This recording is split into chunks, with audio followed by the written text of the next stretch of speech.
Life as we know it is slowly returning to normal. Over the last year, we've seen restrictions close everything from businesses to churches. But this weekend, many of those same churches welcome new and returning faces for the first time since last March. CBS 2's Marissa Parra takes us to Sunday at church once again.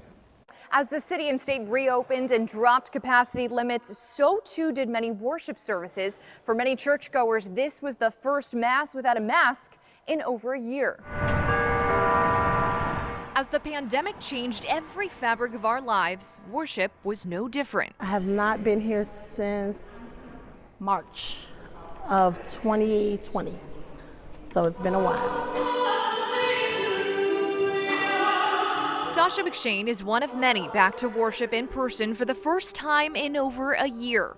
As the city eased COVID restrictions, so did the Archdiocese. Mask wearing is optional, and then also we don't have to do the temperature checks, and we don't have to check off the names anymore, so I think it's just a big relief.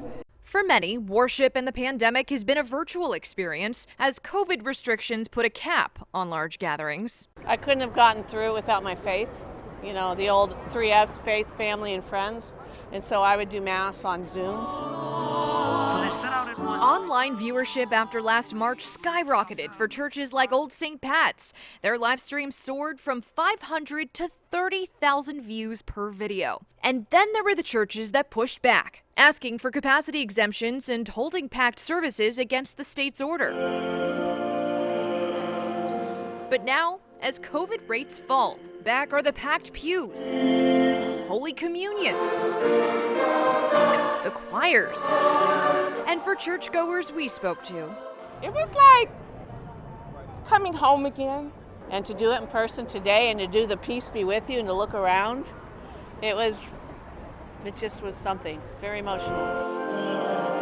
In near North, Marissa Parra, CBS 2 News.